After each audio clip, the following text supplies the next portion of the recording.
Olá, sejam todos bem-vindos a mais uma aula. Hoje chegamos à nossa aula 7, que vai tratar então da proclamação da República. Só nós vamos fazer aqui rapidamente um, um rápido retrospecto de alguns acontecimentos antes da proclamação da República, né? Nós temos aqui algo a destacar que entre as décadas de 1870 e 1880 as ideias positivistas ganharam força no Brasil. O positivismo pregava a supremacia da ciência, tendo em vista a capacidade de fazer o mundo caminhar rumo ao progresso. A sociologia positivista, cujo principal representante foi o francês Auguste Comte, acreditava que a sociedade evoluiria de forma linear, sempre rumo ao progresso. Por isso que na bandeira do Brasil está ali, né? Ordem e progresso. Nós também temos a questão do federalismo, né? Em 1870, né? Acontece ali a questão do federalismo. Ela foi algo movido mais ali pelos paulistas, né? Que queriam uma autonomia maior, né?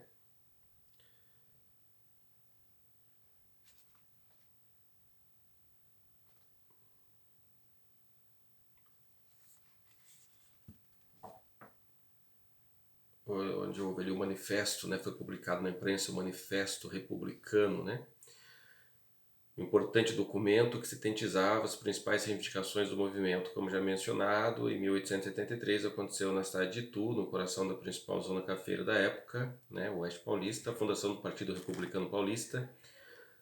Porque os cafeicultores paulistas estavam descontentes com a monarquia? Em primeiro lugar, porque o governo central não os ajudou a financiar a imigração para suprir a mão de obra que tanto necessitava. Além disso, eles tiveram de subsidiar com impostos provinciais a malha ferroviária que ligou o Oeste Paulista, capital da província, e ao Porto de Santos. Em segundo lugar, os paulistas reclamavam da discrepância no sistema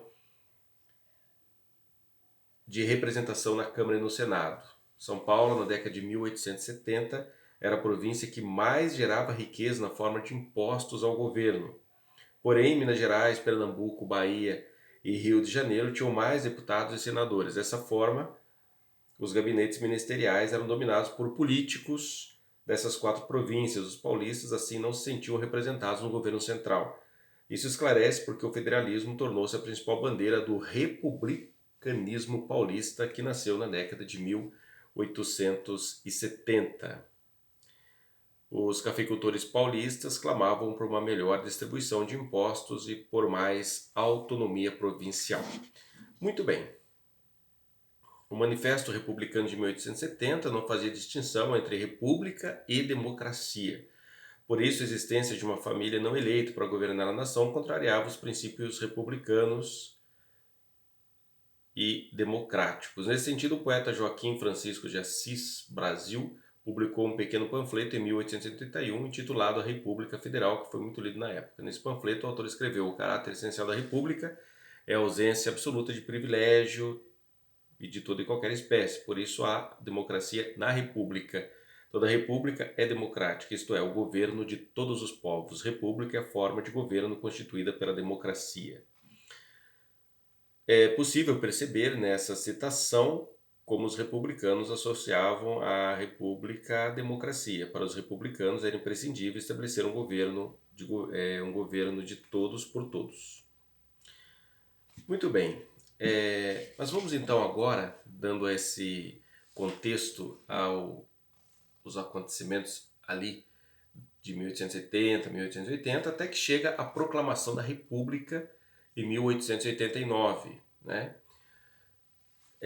A queda da monarquia, 15 de novembro de 1879, nós temos aqui três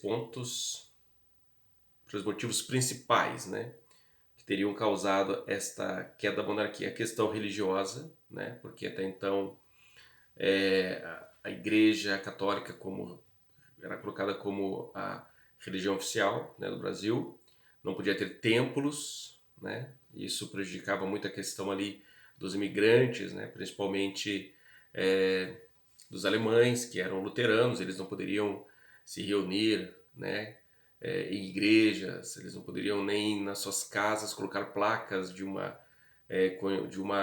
congregação luterana, era proibido. A questão militar e a abolição da escravatura, que não gerou para os donos de escravos uma indenização. Esses três fatores, indiscutivelmente, tiveram influência no processo histórico que pôs fim à monarquia. Se considerarmos como um processo mais amplo, também a separação entre igreja e Estado se torna uma pauta do movimento republicano por se tratar de uma pauta modernizante. Assim, talvez seja mais interessante olhar mais para o longo processo de crise de relação entre igreja e Estado do que para o evento em si, isto é, para a prisão dos bispos no início da década de 1870. Vale destacar que a separação entre igreja e Estado só foi oficializada com a República na Constituição de 1891. A questão da abolição, né? Com a abolição sem indenização aos proprietários, projeto que defendia o escritor se tornou defensor da princesa Isabel, né? O patrocínio, né? Foi um dos principais líderes ali. O José do Patrocínio. E os principais líderes abolicionistas e republicanos. Passou a ser, então, ele acusado pelos republicanos de ter se vendido ao governo imperial. Logo aproximou-se do governo do gabinete ministerial, chefiado por João Alfredo, que fez passar a Lei Áurea e distanciou-se das lideranças republicanas. Contudo, quando o ministério foi trocado em junho de 1878, voltou a se aproximar das lideranças republicanas, teve papel importante no dia 15 de novembro de 1889. Ele apoiou na Câmara de Vereadores do Rio de Janeiro a proclamação da República. Então é indiscutível que a abolição ajudou a desestabilizar a monarquia. Assim, talvez seja mais correto afirmar que o movimento abolicionista e não a abolição em si, representada pela Lei Áurea, desestabilizou as instituições monárquicas. É preciso, contudo, analisar a trajetória da historiografia que tratou da questão militar. Essa vertente historiográfica nasceu logo após o 15 de novembro, sendo que seus primeiros formuladores foram monarquistas. Eles elaboraram a essência dessa ideia no calor dos acontecimentos com o objetivo de desqualificar a proclamação da República, descrita como ato isolado dos militares, sem nenhum apoio popular. Em seguida, essa ideia foi apropriada por historiadores na primeira década do século XX.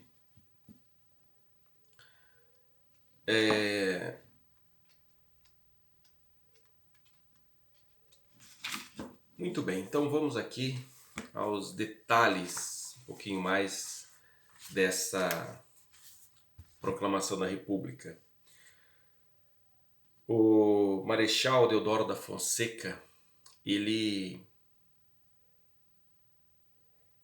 era monarquista, ele até não era contra ali o fim, né, da monarquia, ele era um homem que respeitava muito Dom Pedro II e na manhã do dia 15 de novembro de 1889, a tal marcha para derrubar o ministério se inicia no Campo de Santana. Deodoro encontrava-se muito doente e só se apresenta na última hora. Sem ele, a marcha simplesmente não se realizaria. Quando chega ao quartel-general, onde todo o ministério estava reunido, a marcha é recebida como se fosse um desfile cívico. Não houve qualquer resistência, né? e afinal de contas ele era um veterano da Guerra do Paraguai, o homem mais importante das Forças Armadas no Brasil depois da morte de Duque de Caxias.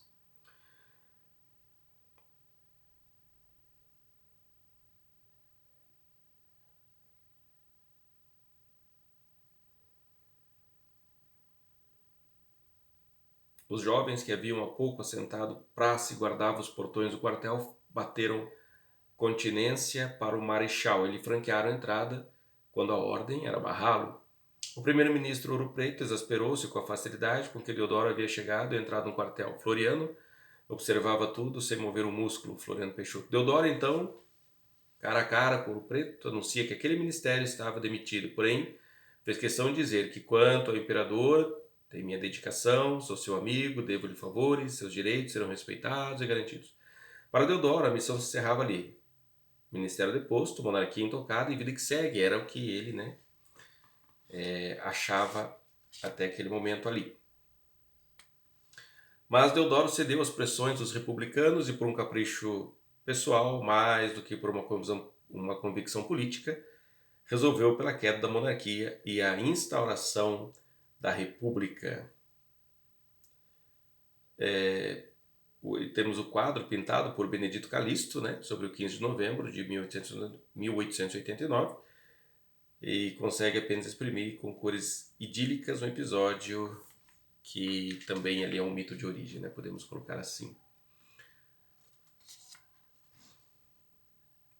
Foi instituída então a República, criou-se o chamado governo provisório, constituído por Deodoro da Fonseca e Floriano Peixoto. A forma federativa deslocava necessariamente o foco do poder, centrado durante a monarquia na figura do imperador na capital do país. Daí de 1889 a 1894 foi a chamada República da Espada, A questão ali que eram militares, se alternando no governo. Teve a Assembleia, Constituinte, foi realizada em 1891 e finalmente houve ali a separação entre Igreja e Estado, Brasil declarado como Estado laico. Depois houve as eleições constitucionais, elegeram ali, para eleger o primeiro presidente da República, Deodoro foi candidato, até poucos dias antes o único, mas é isso que o Estado de São Paulo lança a candidatura de Prudente de Moraes, tendo como vice Floriano Peixoto. Deodoro venceu, mas o seu vice não. Quem venceu foi o Floriano Peixoto ali como vice. Naquela época existiam eleições, as eleições eram tanto para presidente como para vice aqui. E irado com a petulância de São Paulo, em tê-lo afrontado, apresentando outro candidato, Deodoro dá o troco. Todos os governadores pertencentes a grupos oposicionistas foram afastados e nomeados outros indicados por Deodoro. Em São Paulo, por exemplo, foi delegado o poder a Américo Brasiliense em detrimento de Jorge Tibiriçá e que foi demitido por Deodoro. A Assembleia Constituinte, que deveria ser dissolvida, tornou-se ordinária. Diante da forte oposição que recebeu para essa manobra, Deodoro dissolveu o Congresso com essa atitude. Ele se tornou aqui o que sempre desejou ser, praticamente rei. A oligarquia paulista no poder. Diante das fortes pressões que recebe da falta de apoio, Deodoro renuncia em 23 de novembro de 1891. Nesse dia, diante das circunstâncias, deve ter-se até ele se arrependido de ter que conspirar contra Dom Pedro II. Entre as principais causas da queda de Deodoro estão justamente as dissensões surgidas em torno da aprovação de algumas medidas fundamentais à ordem federativa, dificultada pelo presidente da República. Como se pode ver, tudo que se interpusesse entre a elite paulista e seu projeto de poder era imediatamente alijado e eliminado, porque a elite paulista se via como aquela que carregava o país diante do que era mais recolhia impostos. Floriano governaria, então, até daí veio Floriano Peixoto até 1894. Ou seja, então tivemos a República, chamada República da Espada, de 1889 a 1894, quando se alternou ali então o Deodoro da Fonseca e o Floriano Peixoto, o Deodoro da Fonseca, e como a gente viu, ele renuncia, daí vai o Floriano Peixoto, que vai governar até 1894, quando então o poder passa para os paulistas em 15 de novembro de 1894, com a eleição de Prudente de Moraes. Essa chegada ao poder da elite cafeira paulistana fecha um ciclo que havia começado em 1870, né, com o Manifesto Republicano que a gente já viu. Então, entre 1894 e 1930, essa elite vai se apoderar do Estado brasileiro e elevar até a última potência seu aparelhamento. O intervencionismo e o protecionismo estatal a um setor da cadeia produtiva era o que havia de mais retrógrado e conservador no mundo, onde o liberalismo econômico e político viviam no auge. O Brasil ficou assim um país diante do cenário internacional, país ali um pouco meio atrasadão, né? O principal alvo dos republicanos, a proclamação da República, será então o Marechal Deodoro. Todos sabiam que ele era mais monarquista que o imperador deposto. Bem, então o que acontece é, a partir daí, a questão da alternância ali no poder, né? A chamada questão da República Café com Leite, onde se alternam, a partir de 1894, se alternam no poder representantes ali de São Paulo e Minas Gerais na presidência da República. Então temos Prudente de Moraes, paulista, de 1894 a 1898. Depois vem Campos Sales, 1898 a 1902, que era paulista. Depois Rodrigues Alves, 1902 a 1906, paulista. Afonso Pena, 1906 a 1909, mineiro.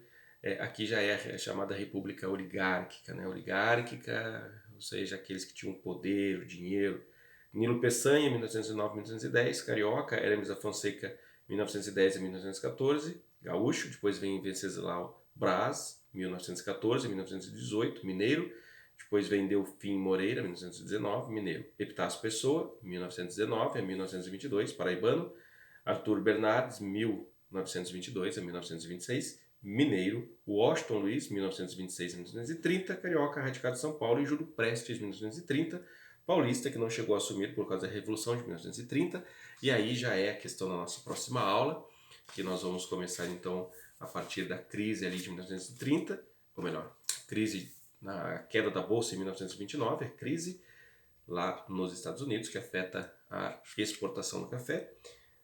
Né, afetou ali o Brasil de forma violenta, e nós vamos daí ver a Revolução de 1930 e a Segunda República na nossa próxima aula, tá ok? Fiquem todos com Deus. Hoje a gente analisou mais esse aspecto da história do Brasil de forma bem compacta, mas deu pra gente aí ter o entendimento aí. Falou? Fiquem todos com Deus, até a próxima!